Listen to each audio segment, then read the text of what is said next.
we gotta do a little bit of farm chores today and go ahead and take care of all the animals. It's been a while since I've taken you guys with me, so come on. Let's go take care of my critters. Violet, are you watching the chickens? Are you a chick? Oh, nope, you're so lazy. You're guarding my chickens, or are you just napping and the chickens are coming around you, huh? Stinky girl. So I haven't really shared this much, but I figured since we're doing the animals and I have talked about our animals in the past, we have been blessed with a lovely little flock of little hens from Murray McMurray Hatchery. They are all different types of hens and we love them. I can't wait to show you them. Some of them are the big old poofy head, adorable little birds. But because we added 20 more hens to our flock, we felt that the quail, we needed to go ahead and decide what we wanted to do. And it actually kind of ironically happened the way it was supposed to happen, because I had a dear friend who is just starting out into the homesteading world, but she wanted to try something a little bit of a small scale, not ready for like big livestock yet. So we have gifted her all of our baby quail, and I went ahead and hatched her out a handful of quail as well. So her little homestead is growing, and it's exciting to see other people get into the world of homesteading and being a little more self-sufficient. Let me go show you some of these babies. Come on.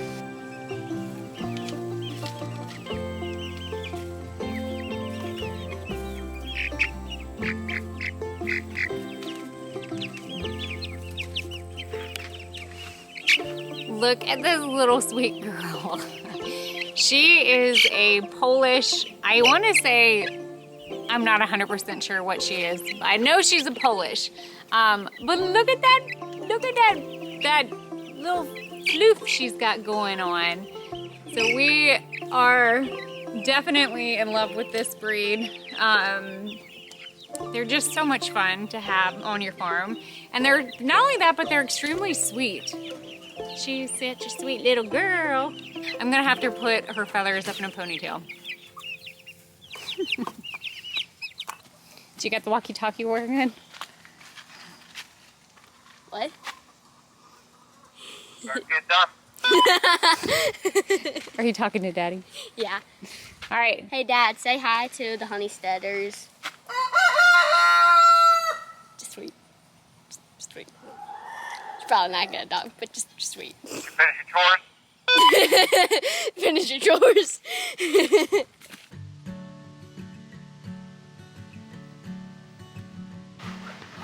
I don't know if I've ever introduced you to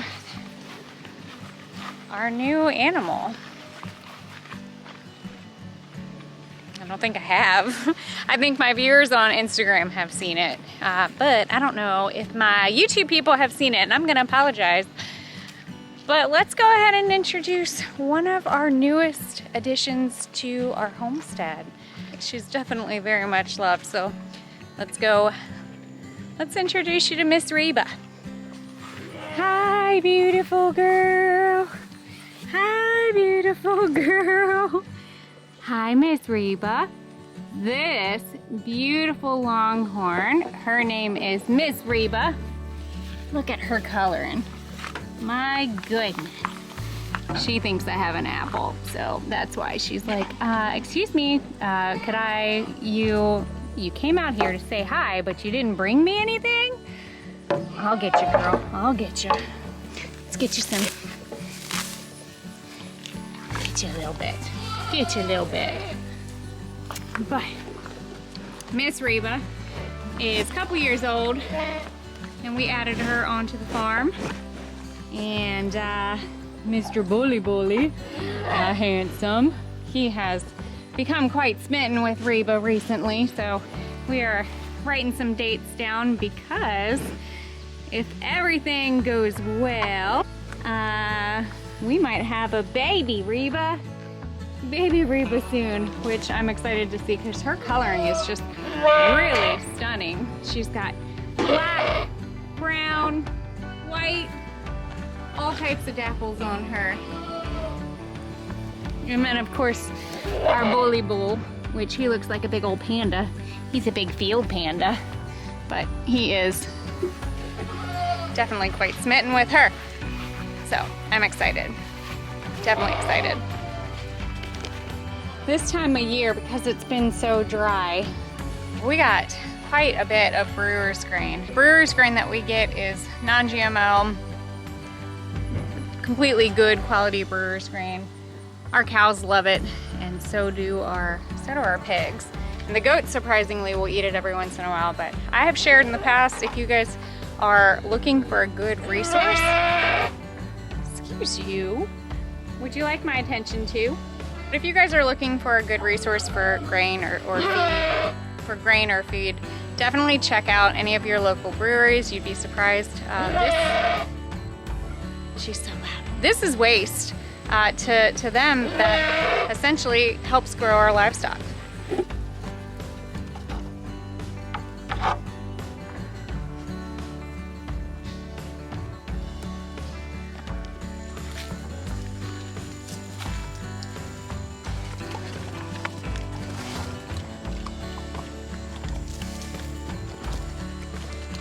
So it's been a few weeks since we had our baby piglets, and let me go show you how cute these little things are.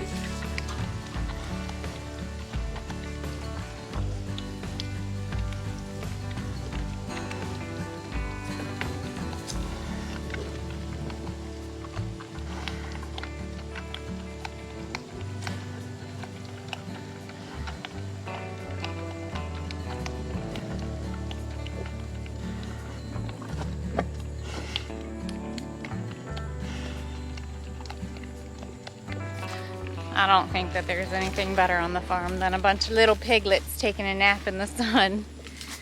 But I am excited to see what is changing on the Honeystead. So I have been kind of keeping you guys a little informed on the builds that we're doing, on the apothecary. But one of the other things that we are going to start working on pretty much here in the next couple of days, but we are essentially going to be fencing in our backside of our property and connecting this pasture further down to create a trail to be able to get to the other side. Now, I know I've shared this somewhere along our homesteading videos about why we decided that we want to raise our pigs on such heavily wooded land that we have. Essentially, we're using our pigs to clear land to potentially further a little bit of our pasture. I'm not going to bulldoze all of these trees, but all of this brush that we have that's growing is so thick. So for us to be able to actually use our livestock to feed themselves and then also help allow them to clear the land, you know, it's a win-win. That's machinery I don't need to hire. That's machinery I don't need to buy. That's work that I don't necessarily need to do when I can actually take my pig, put it on a lot, let them grow big from it, and let them do the work. And I'll show you what I mean. This lot right here, now it's due for seed, it's due for water. I haven't done it, mainly because we've been in such of a drought. But you could not walk in this before. You could not even walk in this before. It was so thick from brush.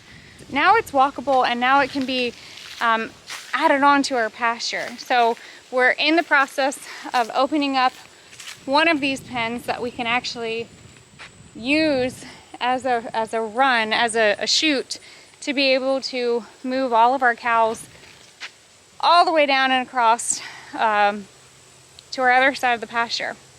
You know, I shared that we were putting our chickens down there, and I loved it. I loved seeing our meat chickens be able to benefit from just the grass that was growing.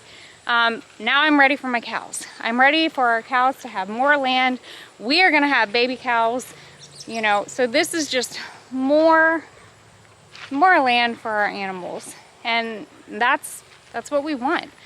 The other thing about us adding on and opening up more pasture land for our livestock, at minimum 21-day rotating cycles will not only benefit our livestock, maintain the integrity of our land, but it will also help out and benefit them, especially when it comes to parasites. If I can get away with not having to add any extra chemical into our livestock and let them just naturally graze in rotation, that's what we're gonna do.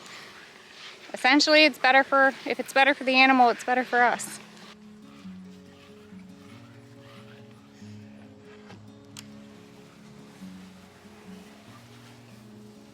It's definitely looking beautiful. This wood in our kiln is just about ready, probably to come out. I'll have to check the moisture content of this wood, but more projects. A lot more projects. Our solar kiln has definitely been a great investment on the property. Great investment. Maybe in the apothecary we need a big old farmhouse table. Maybe.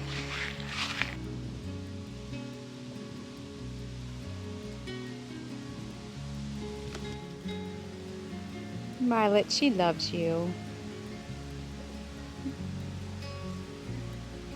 That's your baby. Violet, that's your baby. Are you being a good farm dog?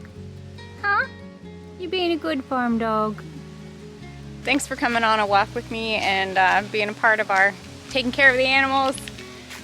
Honestly, by the time I brought my camera up there, my husband and son and daughter pretty much had everything knocked out. So I just took you guys and showed your critters and went for a walk. But sometimes those days are needed as well. Definitely good farm days, for sure. And as always, don't be afraid to get your hands dirty and learn something old.